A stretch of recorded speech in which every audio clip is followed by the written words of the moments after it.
What is up, everybody? You are watching Monday Night Quarterback on Bama Insider, YouTube Live, Facebook Live, wherever you're joining us. Thank you for being here tonight. Trey Hannity joined with Tony Tsoukalis. Going to be like last week. The next week's moving forward. One man in, one man out. Tony getting us started again here tonight. Tony, thanks so much for coming on. How's your week been? Good. I like this new tag team format we had. I'll be tagging, Bone will be tagging in for me, and we'll keep it rolling, man. Oh, yeah, no doubt about it. I like how it goes. It's a little bit more personal, like we talked about last week. Get to know our writers a little better here as well. Tony, a lot of news in the transfer portal recently, as it always is nowadays. In 2021, you see a lot of kids transferring in and out. Alabama has certainly, received some big transfers in this last week, seen some players go as well. I got the full list right here. Eddie Smith is transferred to Illinois now. Joseph Bulovas to Vanderbilt. Ben Davis has transferred to Texas. We've seen Ale Cajo go to UCLA. Brandon Turnage has transferred to Georgia. That one broke this past week. Ronald Williams to Michigan State. But on the other side of that coin, Alabama has now received two huge transfers in the last 2 weeks. Jamison Williams, the wide receiver from Ohio State.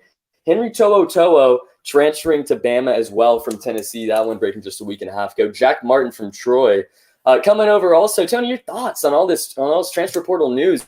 Some guys coming into Alabama, some guys leaving as well. Let's start with Jack Martin, which I think is so fascinating because Alabama had another walk-on punter last season on its roster named Jack Martin, not the same kid. It was confusing. They're both Alabama natives too. Yeah.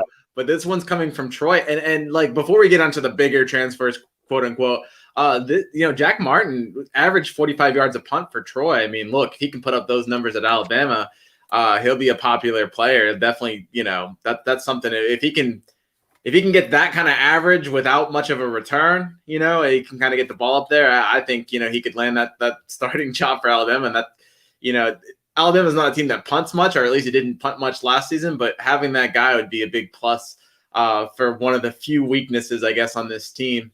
Now more to the other transfers that I think most of our listeners want to hear about.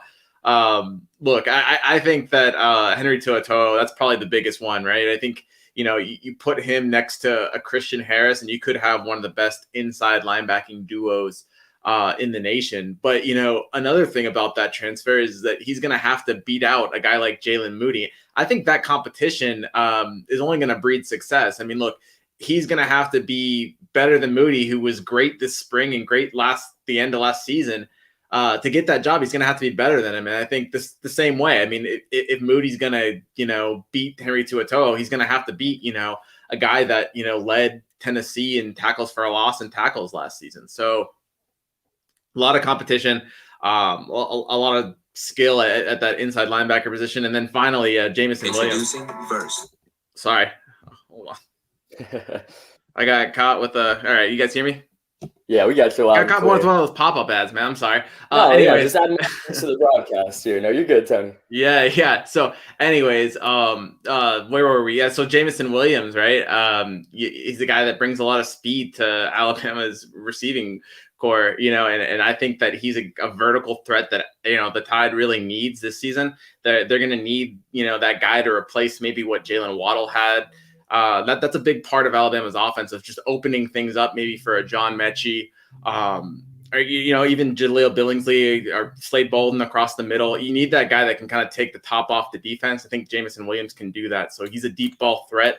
And I think, you're going to see Bryce Young kind of test him on a few of those deep balls and maybe test the defense, and you might hit some home runs there too. So he'll be an exciting player to watch. Yeah, no doubt about it. I mean, these transfers in general are really exciting names. Like Ballard. Sports Media is saying here, you love the transfers, as far as the topic. It just won't impact Bama as it impacts other college football programs in general. Interesting statement there. And you talk about some of these guys, leaving the program now. The Ale Cajos, the Ben Davises, some guys that, at one point we really thought could be something special at Alabama. Who's the biggest loss out of this group? Big list of names there transferring out. Oh, the biggest loss. I mean, I don't know.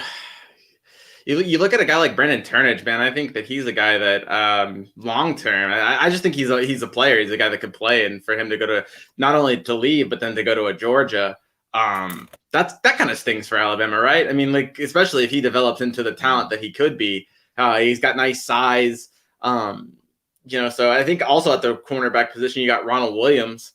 Is another guy that, I think is a talented player. Look, if not for maybe an injury last season, I think maybe Ronald Williams would have had a chance at securing a role.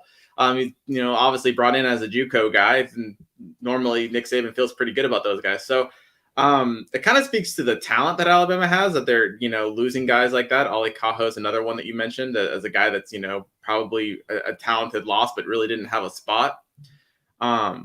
There's a bunch of those kind of guys, and it's just a matter of, other talent on the roster passing them up. I mean, look at Ali Cajo, right? He's a guy that a lot of people like, and he looked really good on special teams, but now Alabama has Henry TuaTo'o, and they have Christian Harris and Shane Lee and Jalen Moody and Demoy Kennedy.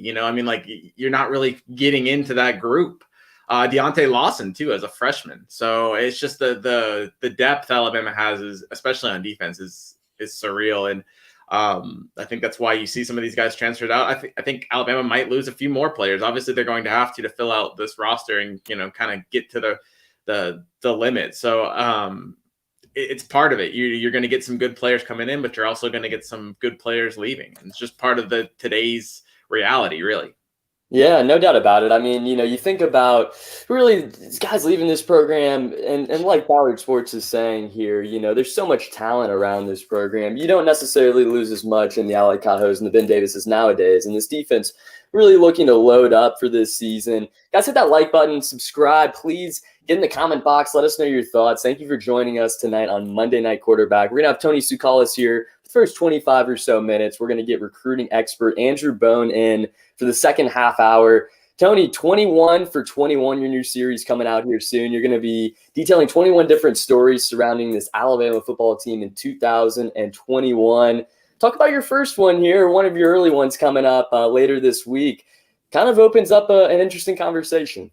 Yeah, so our first one was, this Monday was the look at the impact freshmen. So we broke down some of the people that, I think that could make an early impact for Alabama. Obviously, Ajay Hall is on that list. Quincy McKinstry's on that list. Deontay Lawson, J.C. Latham, and then also I put on JoJo Earl. JoJo Earl is the only person on that list that's not already here, but I just think he has the ability to kind of contribute at that slot position. And then also, he could be a guy that could be a punt returner. And I think that's really why he made the list for me, is I think he can be that kind of dynamic guy that Alabama can use on special teams, whether it be kick return or probably, more so on punt return. And I think that could make him a really dangerous weapon. Tomorrow, we're going to dive into how Alabama is going to, kind of how they could maybe distribute the carries in the backfield. It's going to be different. For the first time since 2015, running back without the last name of Harris is going to lead Alabama in rushing. And that's kind of an interesting stat right there. But just kind of like look at, how Alabama could distribute those carries. Then when you look too at the on Wednesday, we're going to kind of break into the NFL a little bit. And I'm going to kind of examine which rookie which rookie from Alabama is going to have the best season. So there's a lot coming this week. There's going to be a lot coming from this series as well. Yeah, no doubt about it. Second part of that you mentioned, Tony, kind of what I'm hinting at there. An interesting conversation comes from this. Which Alabama player is going to have the most success in the NFL this year as a rookie? An unbelievable draft for Alabama yet again. We didn't see Mac Jones go in that top 3. We didn't see Devontae Smith go as the first wide receiver. Jalen Waddle as the first wide receiver. It was Jamar Chase, to the Bengals there. But you look into it a little bit further, and, you talk about a guy like Jalen Waddle, a dude that's battled some injuries now, and, is kind of come onto the scene as maybe the better of the two as far as NFL prospect goes.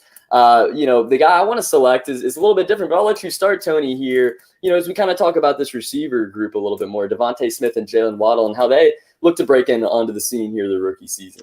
Yeah, it's a really tough decision when you're trying to decide between which one of these rookies is going to have the best year. It's kind of circumstantial a little bit, but I'm going to go with Jalen Waddle, man. I think that he's reigniting with Tua, and not only that, he's going to have another good receiver in Will Fuller next to him, 2 burners. It's going to be really hard to stop that Miami passing game, especially if Tua can kind of continue and just kind of build off of last season.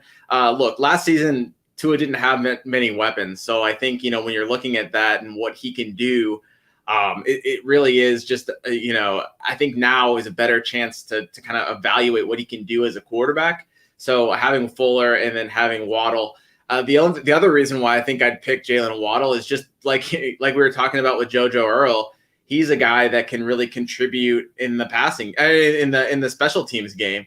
He's a guy we've seen just the amazing ability he had at punt return and what he could do for Alabama. Well, I think he's going to do the same thing at Miami. So I think, when you look at Jalen Waddle, just the total package, I think the only red flag you have there with him is, is he going to be able to fully recover from that injury, that ankle injury? And if you look at some of the clips that I've seen from, coming out of Miami, certainly seems like Jalen Waddle's right there and looking like the same Jalen Waddle, same explosion off the line.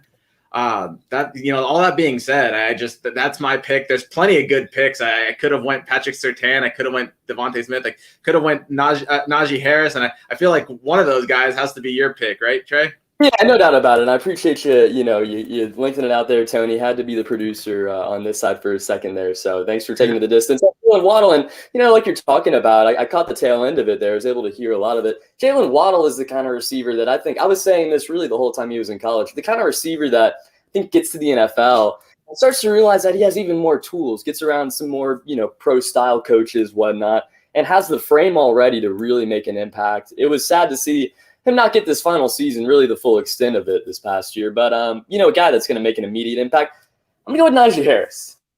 This is a guy that, we knew had the tools. And the biggest thing I think we stressed about Najee Harris, this offseason, as the season ended before the draft, was the fact that he was so NFL ready.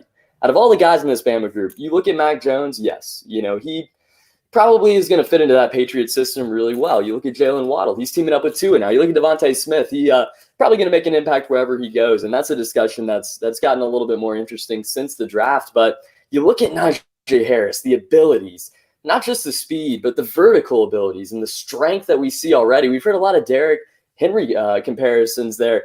A guy that's been dominating now with the Titans for really the last half decade. I see a lot of that in Najee Harris. And my pick before the draft for a while, kind of before, all the trades went down and whatnot, I thought Najee Harris was almost definitely going to be a Buffalo Bill. And I thought that was probably all the Bills would need to, make the run at the Super Bowl here, because they were just kind of lacking that running back role. And it lined up kind of that way. I think they had the 22nd pick or something, but the Steelers ended up getting them a few picks ahead. And I love this pick so much. You get Ben Roethlisberger for another year. Yeah. You get this receiving core that can mask Najee's game a little bit. The offensive line in Pittsburgh, and I have a feeling that's, maybe going to be one of your points here. It's not great. It's not at all, but I think you have an opportunity, a guy that is so good, around the football and finding space, even if his line isn't at the top. I think Najee Harris is going to make an impact immediately, and it was a really good pick by the Steelers. And it was great to see him go number one overall as far as the running backs go.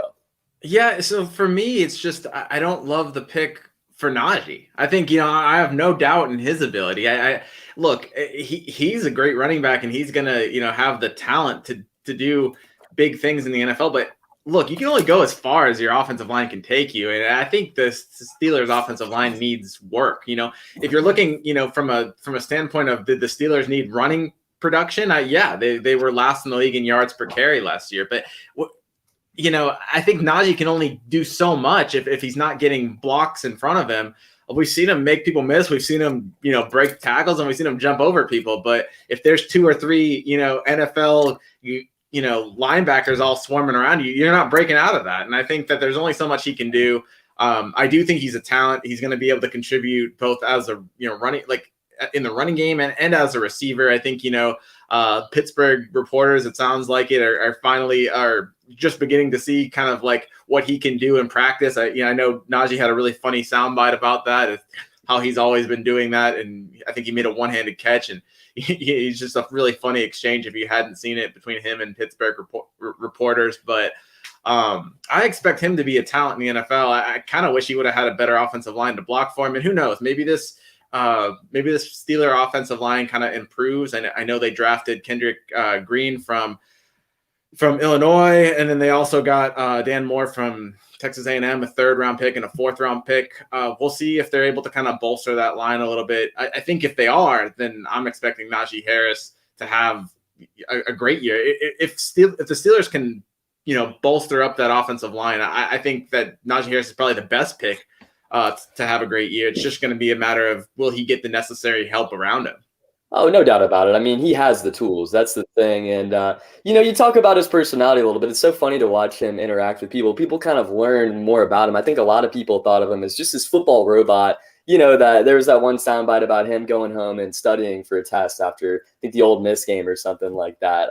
He kind of had that for a while. I think now we're really getting to see his true personality come onto the scene. It's been awesome. A lot of potential for Najee and the Steelers. Talk about Jalen Waddle and the Dolphins a little bit more, Tony. And really, the only problem I have there is just that injury history. And, we were talking about it today. That's the obvious, negative thing when you talk about Jalen Waddle in Miami. Will he be able to come back and look fully healthy? We saw him in the national title. He wasn't healthy. That you can say it however you want. He only played, several plays in that game, but he wasn't healthy during those plays. Does he look healthy right away in the NFL? Yeah. How long does it take for him to look healthy? There's been some clips. I don't know if you've seen on social media, but like he looks like he's coming off the break pretty strong. I think he's I expect him to be at full strength come the beginning of the season. And obviously the Dolphins have to do their homework, so that they're going to know his injury situation. But look, during rookie mini camp, I mean, there's only so much you can judge from that, but he looks like he's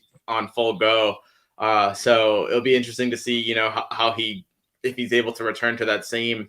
I think he will be. A lot of that too is mental too. So you gotta, is he going to trust the ankle the same way when it comes to juking past people? All signs for me indicate yes, but it will be interesting to see him kind of return to full contact and how he does that. But I have no doubt that he's going to be a star, and especially with Fuller in that Miami offense and in Tua providing the passes. I think you're going to see a much better Miami offense and a much different Tua Tagovailoa this season as well. It's a great point. I mean, you really have to think about how Tua is going to play and how they're kind of going to use this offense. We saw a little bit different style last year. I think they open up the playbook a little bit more, let Tua do a little bit more of what he wants, and that can only play to Jalen Waddle's advantage as he gets his career started down there. You look around the league elsewhere. Talk about a guy named Mac Jones. And guys, please hit the like button. Please subscribe. Get in the comments. There is so much to talk about right now as far as these NFL guys go, and really all of Tony's 20 for 21 stories as we kind of dive into that this summer. But you talk about Mac Jones and the pick by the Patriots. I really thought that he was going to go third to the San Francisco 49ers. I thought they had seen some things near the end there that they really liked. I thought they were going to take him that high. Obviously not. He slides all the way down past that 11th pick where Justin Fields gets taken by the Bears. All the way down to 15 there where the Patriots take him. And, at the time I thought this is perfect. It's Bill Belichick. It's system. It's everything we've heard that Mac Jones can do well. But, Tony, I want your thoughts, man. Is this really, do you think, going to pan out the way that everybody's expecting it to? And, how early do we see him start there? Yeah, my only thing with Mac is that he's not going to start soon enough to win this, to be the guy, if we're talking about what Alabama player is going to have the best season next year. I don't think Mac's going to get that job soon enough to beat out a guy like Jalen Waddle in terms of production. But you talk about fits, man. I think Mac Jones fits in with the Patriots perfectly. I mean, you got one of the best offensive lines. You look at young quarterbacks, they typically, rely on tight ends. Well, New England, they upped their tight end production with Jonnu Smith and Hunter Henry. Now they have probably the two best, or at least the best tight end situation in the league.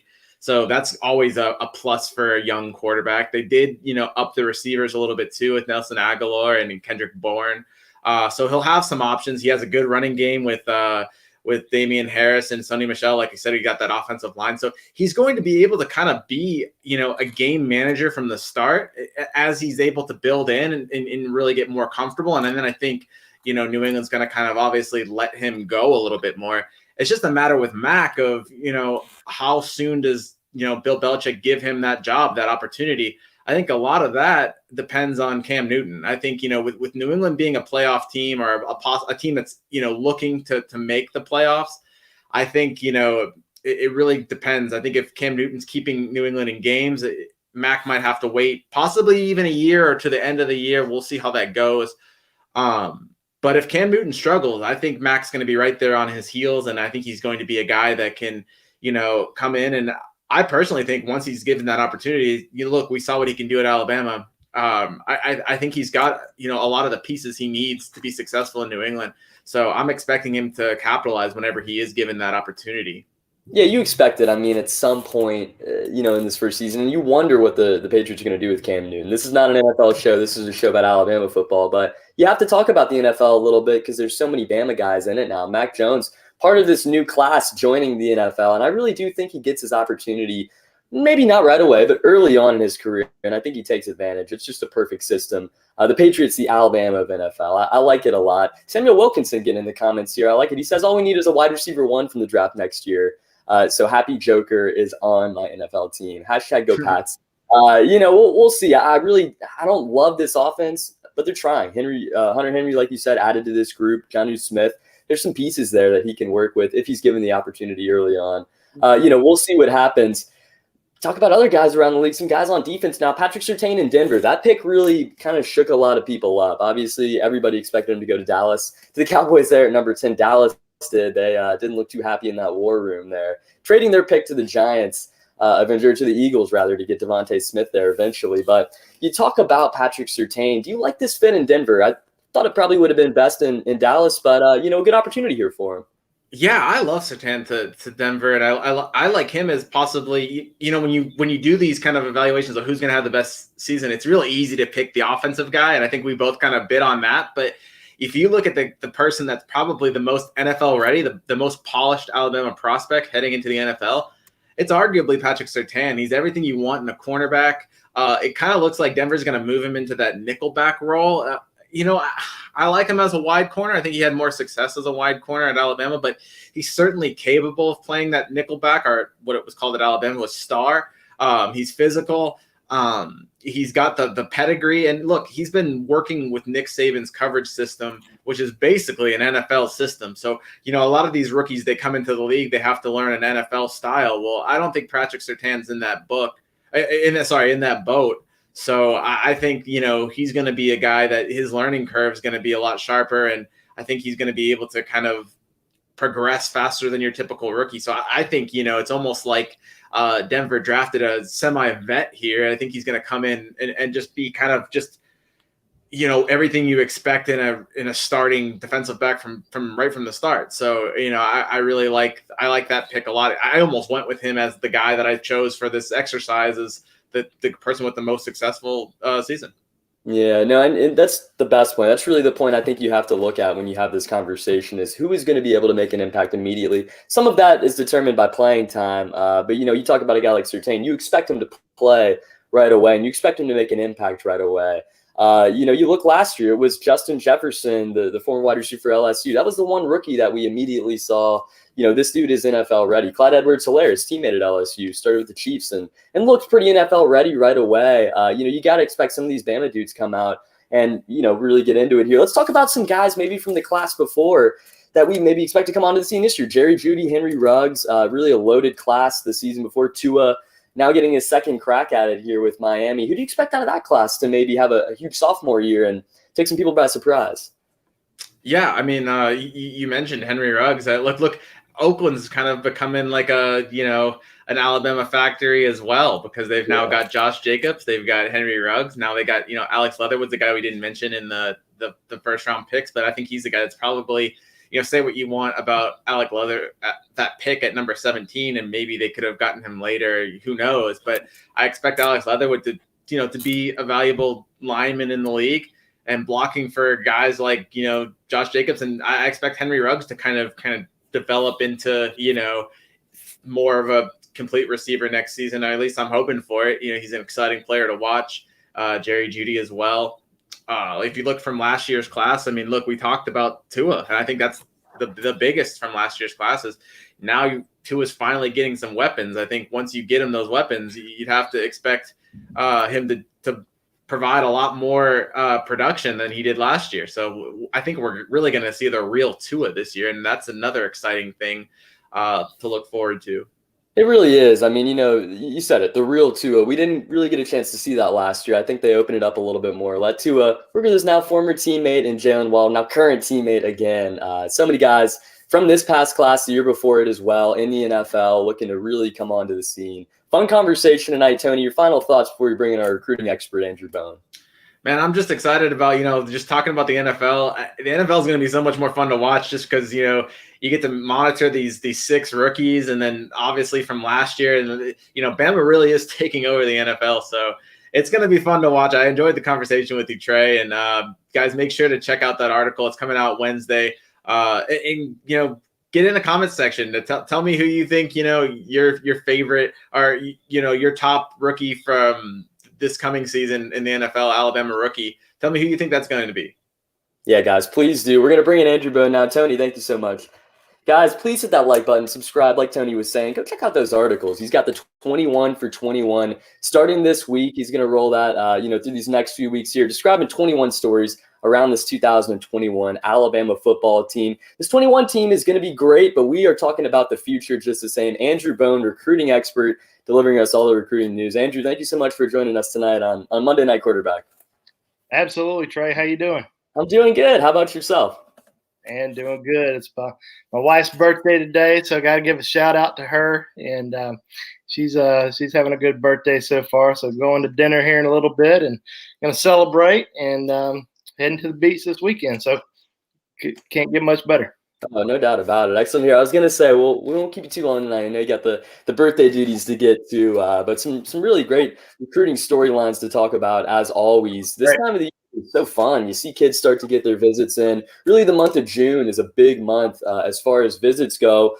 But first, I want to talk about Ty Simpson a little bit. Quarterback that is committed to the University of Alabama out of Martin, Tennessee, a guy that we've gotten to know a lot about, see a lot about, hear a lot about. He now gets an invitation to the Elite 11 as well as the 5-star challenge. What's your thoughts on this, as the phenom quarterback gets closer to Tuscaloosa? Not surprised. As we've seen the last few years, Alabama certainly has become a top destination for elite quarterbacks, and Ty Simpson, certainly has been really shining this spring. First goes to Indianapolis, has a baseball game on Saturday, then drives to Indianapolis on Sunday and competes in the Rivals regional camp in Indianapolis, and had a great performance. It was a wet day. It was raining.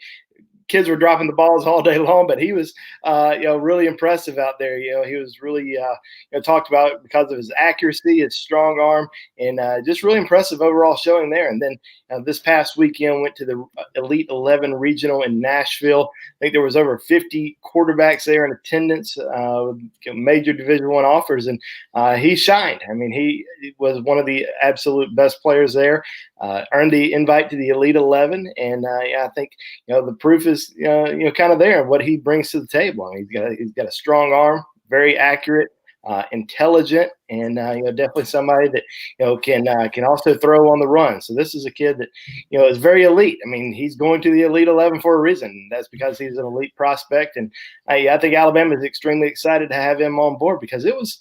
You look back at his recruitment, and a lot of people leading up to his decision weren't really thinking he was going to Alabama. People were thinking Clemson. There was some talk about maybe Tennessee because he really liked Tennessee a lot. But when that coaching staff was fired, Jeremy Pruitt and that staff were fired, he ends up kind of going more towards Alabama and Clemson. There was a lot of confidence coming out of the Clemson side leading up to that commitment, and then he announces for Alabama. And really, ever since his commitment to Alabama, has been a major recruiter for the Crimson Tide. And that's really what you want. You want your quarterback, the leader of your class, to go out there and really start targeting kids. And every single week, he's talking to the coaching staff, asking them, who do I need to talk to? Who do I need to reach out to? What do I need to say to them?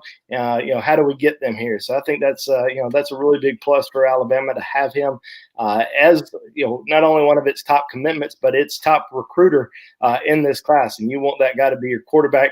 And other kids are seeing what he's able to do. Other kids are seeing he's invited to the Elite 11. He's invited to the Rivals 5-star challenge. They see what kind of competitor he is, what kind of talent he is. That's going to make other kids want to play with him here in the future, and I think it's certainly going to help Alabama out. And I asked him a couple weeks ago, when are you going to be in Tuscaloosa again? He said he's going to try to be in Tuscaloosa just about every single weekend, every single big recruiting event that's going to be going on in Tuscaloosa this summer. He's going to try to be there, not necessarily to camp, but to be there to try to recruit other kids to Alabama. So, that's what he's really looking forward to this summer. But, it's great to see him perform really well at these camps. I think he's really solidified himself as a 5-star quarterback and will really challenge as the top overall quarterback in the country. Yeah, no, it's exciting stuff. I mean, this kid from the jump, he knew that Jalen Milroe was going to be ahead of him, Bryce Young was going to be ahead of him, but you saw him come out and say, I'm willing to wait my turn. I'm willing to do what it takes to become the starter here. It's such a good billboard for this program. Starts with Mac Jones at the top here and Ty Simpson now, like you said, being a great recruiter for this class. You'll love what Alabama's gotten in the class of 22 so far. The number 1 running back in the country, now set to visit Tuscaloosa this coming June, Branson Robinson. Does Alabama shot at landing this guy? Like I said, number 1 running back recruit in the whole land. Yeah, Alabama's had some success landing the top running back in the country through the years. Signed the number 1 running back in the 2021 class in Kamar Wheaton out of Texas.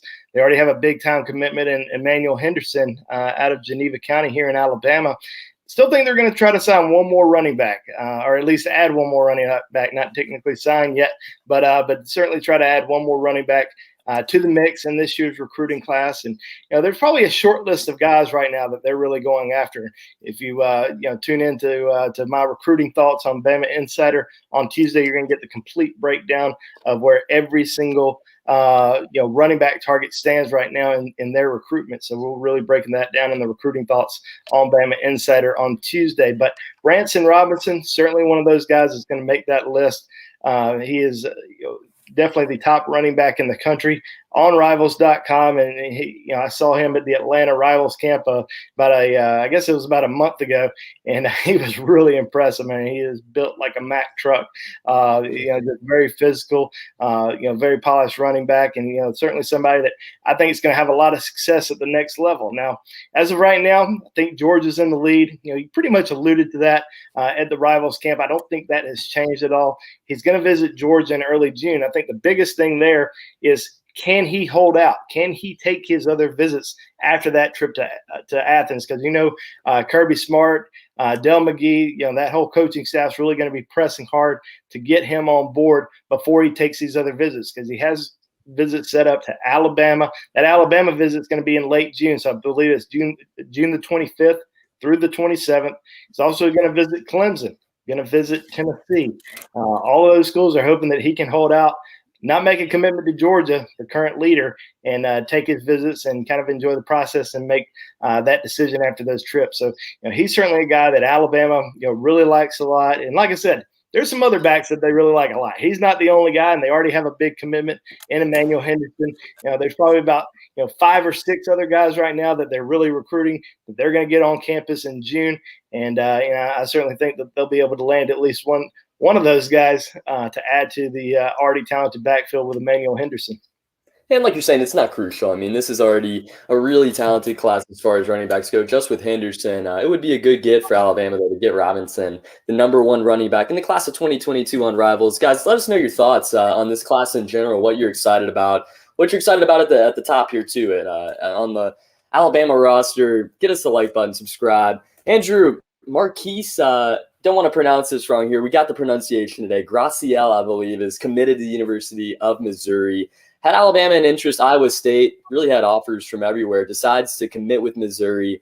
Alabama thought that they would have a chance to get Graciel here. He doesn't commit. Let's talk about some other DL recruits around the country. Who do you expect this team to sign now that Graciel has decided to go to Columbia? Yeah, well, I don't think it was a big surprise when he committed to Mizzou last week. We've been hearing he was really leaning towards staying at home, and I know what Alabama fans think. As soon as you see somebody commit to Mizzou over Alabama, or if it was Kentucky over Alabama, they must not have had a legit offer from Alabama. That's, some of that stuff's just not true. This is a legit kid. This is somebody that Freddie Roach and the Alabama coaching staff really liked a lot, and had developed a good relationship with. Fact is, he wanted to stay home, and there's no problem with that at all. He's a big defensive lineman, 6'5", about 295 pounds. Those kind of guys don't really grow on trees. So you got to continue to recruit, continue to evaluate kids kind of moving forward. But I think Alabama probably expected him to go to Missouri, not last week, but probably early on in the process. But they were recruiting him. He had an offer, could have committed to Alabama last week if he wanted to, but no surprise with his commitment to Mizzou. Other defensive linemen that Alabama's going after. Now, I don't want to really go in depth on the overall defensive line class because there's a lot of defensive ends that are out there. I'm just talking about interior guys that Alabama's recruiting and that they're trying to sign now. They already have a monster defensive tackle in Jaheim Otis out of Columbia High School, not in Missouri, but in Mississippi. Big defensive tackle, 6'6", about 295, 300 pounds, just a monster defensive lineman that Alabama got an early commitment from. And there's certainly some other guys that they're going after. Walter Nolan, 5-star defensive tackle from Cordova High School in Tennessee, just outside of Memphis, attended Alabama's spring game. He's coming back into Tuscaloosa on June the 25th for his official visit. Now, he's not going to be making a decision this summer. He's going to wait until the fall, wants to go to some games, then decide after that. So no rush in Walter Nolan's decision, but I certainly think that Alabama is going to have a great chance with him. I mean, he's certainly a guy that they like a lot, and I think they're going to have a really good shot to land his commitment. Another big defensive lineman is Jeray Bledsoe out of Bremen High School in Texas. That's certainly somebody that we're watching pretty closely. He's going to visit Alabama here in June. I know he's really excited about that trip. Now, it seems like Oklahoma may have a little bit of an edge with him right now, but get him on campus. That's kind of the biggest thing with these kids. Get them on campus, show them around the facilities, set them down in Coach Saban's office, show off those national championship rings, show off all the jerseys from the first round draft picks. And, that's something that really impresses recruits. And, they're going to heavily recruit him and, try to get him on board. So, we'll kind of see what happens there. There's some other defensive linemen, obviously in-state guys. Curtis Perry from Park Crossing High School.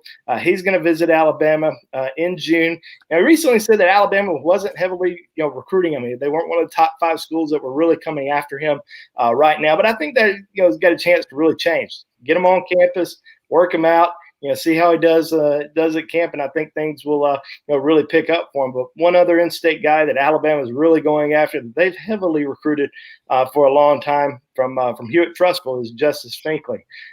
Justice visited Alabama for the spring game. He's going to visit again in June. Not sure if it's going to be an unofficial or an official. May take that official a little bit down the road. So we'll be watching him pretty closely. And then a couple other interior defensive linemen I think Alabama really wants to watch, get them on campus. Sean Washington from Louisiana, who's a former LSU commitment, and also Aaron Bryant, defensive tackle out of Mississippi, received an offer from Alabama back in the spring, but I'm sure they want to see him in camp just a little bit more. And then there's going to be some other guys that are going to visit Tuscaloosa this summer. They're going to come to camp. They're going to impress. There may even be some guys right now that are considered takes by Alabama, but they come to Alabama's camp. They don't perform well. They move down the board, and somebody comes to camp, shows out, and moves up that recruiting board. So we're going to see the board change, not only at defensive tackle, but throughout every position once these kids come on campus this summer. Yeah, no doubt. I mean, there's so many guys that you're talking about right here, and you said the formula, just get them on campus. I'm now an alumni of Alabama from out of state. That's really all it took for me. I didn't get to see the rings and the NFL jerseys and everything else. Just get them to campus, and we'll see what happens. You put out some Futurecast recently, Andrew, and I wanted to ask you about these here. Elijah Pritchett, Earl Little Jr., and Shamar James as well. You now have them Futurecasted to Alabama. I wanted to know what the deciding factors were in these Futurecasts and what we're excited about out of these three. Yeah, sometimes I don't really like to go to enter these Futurecasts early, especially when kids are gonna go throughout the summer, take their visits, enjoy the process. They don't have commitment dates set. And Earl Little even said he's going to wait until at least November, December before he makes that decision. But, just from talking to some of these guys, I really feel like Alabama has a, outstanding chance to land all three of them. We'll start with Earl Little Jr., American Heritage High School down in Plantation, Florida. Definitely a great school for Alabama to recruit because of Pat Surtain. And, I think that Alabama's going to have a great chance to land Earl Little. He's going to visit Alabama in June. And that's just going to be for an unofficial visit. I believe that's on June the 17th. Probably going to stay a few days at Alabama. I wouldn't be surprised if he made a commitment now. He says he's not going to make a decision, but I still believe that there's a chance that he could go ahead and jump on board, because this is somebody that has a great relationship with the Alabama coaching staff. Talked to Nick Saban on the night of the NFL draft, on the first night of the NFL draft. So, he's a top target for the Crimson Tide. And he even said that Alabama is his leader. So he's going to take some visits, going to enjoy the process a little bit this summer, and maybe into the fall. He does have an official visit to Alabama scheduled for that LSU weekend, November the 6th. But would not be surprised if we saw him made an earlier decision. We'll be watching him pretty closely, but I really like Alabama's chances in landing him. Shamar James is going to be a little bit different. He plans on announcing his decision in July. Shamar James is an outside linebacker from Faith Academy down in Mobile. Has a top 2 of Alabama and Florida. Now, he's going to take his first official visit to Alabama June the 4th through the 6th. Then he's going to take an official to Florida on June the 18th through the 20th. Wouldn't be surprised if he made a commitment, before that Florida trip. I'm sure Alabama probably would like to go ahead and get him on board, but I do think he's probably going to wait it out, take that visit to Gainesville, and then make that decision in July. Really liked Alabama growing up. Got a close friend that's a freshman linebacker on Alabama's team in Deontay Lawson. So I think Alabama has a great chance to land his commitment. So it's pretty close, though. I mean, Florida's done a great job recruiting him. Christian Robinson has kind of led the charge in developing a relationship there from the coach's standpoint. And I think he really likes that relationship a lot. But I think in the end, I think Alabama ends up winning him over. And then Elijah Pritchett, a 4-star offensive lineman from the state of Georgia, from Columbus, Georgia, 6'7", about 295 pounds, has been a big target for Alabama for the last several months. And I know Alabama signed a terrific offensive line class back in most of them signed back in December in this 2021 class. And I still think Alabama has a great chance to land a few big-time offensive linemen in this class, and he's certainly one guy that they would love to add. Look at that wingspan right there. And this is an absolute monster lineman. He was at Alabama spring game back in April with his mom. He's going to be coming back on June the 18th for his official visit. I think Alabama's going to have a great chance to land this guy, and I think Alabama's in the driver's seat. Yeah, I mean, look at that. Look at that wingspan. This is truly a monster, like you're saying. It would be a big get for Alabama. And like I said, Alabama's the leader on these guys right now. The Futurecast is out. A little early here, but very confident from our recruiting expert, Andrew Bone. Thanks for getting into the comments, Tony Yayo. This channel needs more Deontay Wilder talk. We love the Bronze here, but we need more Alabama fans just like you. Share the word, guys. Please like, subscribe. It really helps our channel out a whole lot. We want to start doing something on this show every week while we have our recruiting expert Andrew Bone on with us, the top targets of the week. We're going to pick a player on offense, a player on defense that we're going to kind of do a deep dive on, talk about where we're at in the recruiting process, and really preview a couple of players every week. We want to start this week on offense. Zach Rice, class of 2022, the offensive lineman out of Lynchburg, Virginia, really another big guy here. Let's talk about Zach Rice a little bit and where you expect him to end up, where he's at in his recruiting process at this point. Well, he's got a big month coming up here in June. Going to take his official visits. Alabama's going to get him on campus on June the 18th through the 20th, same weekend as big Elijah Pritchett there. But he's also going to visit Notre Dame, going to visit Virginia, Ohio State, North Carolina. Now, he doesn't have an official setup with North Carolina yet, but he is taking an unofficial visit there. Now, there has been a lot of talk kind of leading up over the last few months that Virginia and North Carolina may be a little bit ahead of everybody else. But I think Alabama, over the course of the last few months, has really turned up the heat on him, has really moved up his list. If you look back at I think he put out a top 10 or top 8 back. I think it was back in the fall, like late fall, he put out that list and didn't even have Alabama on it. So we kind of removed him from our watch board. And then all of a sudden we started hearing more rumblings that Alabama was really getting involved and really pressing hard for him.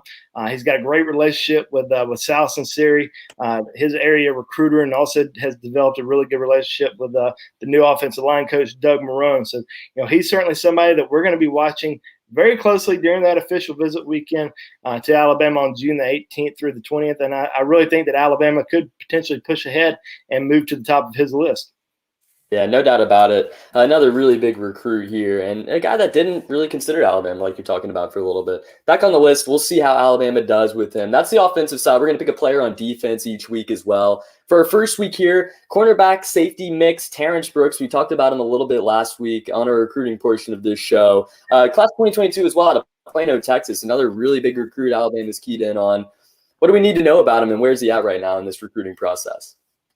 Well, what you need to know is he's a top target for Alabama, because when you're a top defensive back and Nick Saban talks to you on the phone the night of the NFL draft, and we talked about this with Earl Little earlier, because Nick Saban talked to Terrence Brooks as well on the night of the NFL draft, and he feels like he's one of the top defensive back prospects in the country as well. Certainly, been pressing hard for him. And I think with Coach Jay Valet, joining the Alabama staff here a couple months ago, that relationship has really helped a lot as well, because he recruited him while he was at Texas. So that relationship's been going on for a while. The biggest hurdle Alabama has to overcome is he is a Texas A&M legacy. His father, Terrence Brooks, known as Chet Brooks, is in the Texas A&M Hall of Fame. There's a lot of pressure to stay home. Obviously, Texas A&M strongly in the mix. Texas is in it. Oregon's in it. Florida's in it. But I think it ends up coming down to Alabama and Texas A&M for him. Some people in the state of Texas think it's a Texas A&M battle. I think it's more A&M Alabama. I think just because the amount of attention Alabama has shown him, Nick Saban, having multiple Zoom calls with him. He's coming onto campus June the 25th through the 27th for an official visit.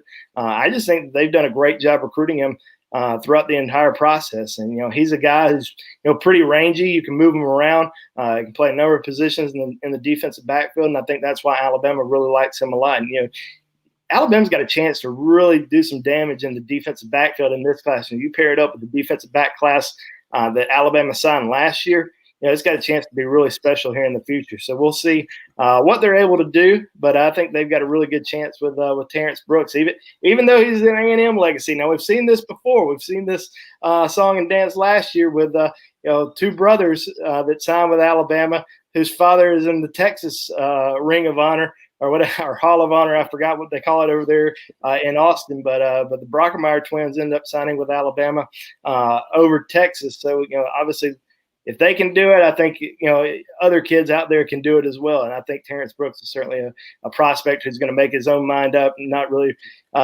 base it on where his father went to school. Obviously, there's going to be a lot of pressure. We see that every single year with top kids, the pressure that's on them. But in the end, most of them typically make their own decision. And I think Terrence Brooks is going to do that. A&M may be the best place for him, but it also may be Alabama. And I think they're going to have a great chance to land his commitment. Oh, yeah. I mean, it's 2021. Nowadays, you see kids really go wherever they want to go. And it's important. You like seeing kids follow in the father's footsteps at times or go to a school, this, that, whatever. But you're seeing a lot more of this nowadays, like the Brockermeyer twins last year. We'll see what happens in the future. Maybe Arch Manning decides to go to Southern California or something like that. Loyalty isn't as much of a thing when you talk about a lot of these kids. And we'll see what Terrence Brooks ends up deciding to do.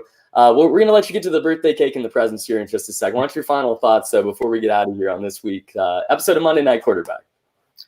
Well, I'm just anxious to get the summer rolling. I mean, I'm going on a vacation this week, and it kind of falls right in line right before we kick off the month of June, because I'm going to be gone until the 29th.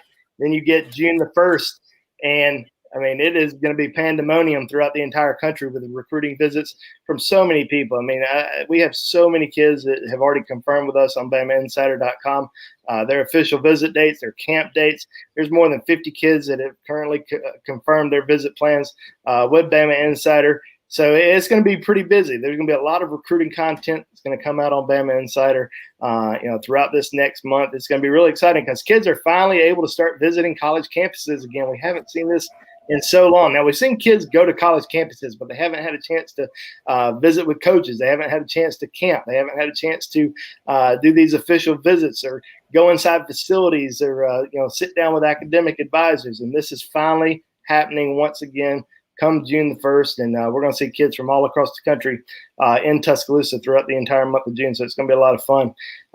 It's going to be pretty busy on our site. It's going to be, like I said, absolute pandemonium, but really looking forward to it. Yeah, no, please enjoy yourself on this vacation, wherever, because I know you're going to be running around for the next month plus. So really live it up there. Thank you so much for coming on, as you do always with our recruiting expert, Andrew Bone. Guys, please hit the like button for him. Get in the comments one last time. Let us know your final thoughts as we close it out here. Alabama set for a really big June. We had Tony Fucalis on to start the show talking about some NFL guys. Andrew Bone coming on, our recruiting expert, giving us the rundown on recruiting as always. Until next week, guys, like Andrew's saying, there's so much content out right now, even more coming for you. Hit up the YouTube page, check out our videos, our live shows that we do each week. Go to the website as well, see the print side, read Tony Sukalis' articles. He's got the 21 for 21, coming out here soon, getting rolling. So, guys, go check all that out. So hit the subscribe button, hit the like button, join BamaInsider.com to get all the latest in recruiting news. Get inside the wall of big boards and everything else, all access to the Crimson Tide that you don't want to miss, guys. Please go check it out. For Andrew Bone and Tony Sukalis, our managing editor, Kyle Henderson, my name is Trey Yanity. Thank you so much for joining us on another episode of Monday Night Quarterback. Have a great week, everybody. Roll Tide. See you guys.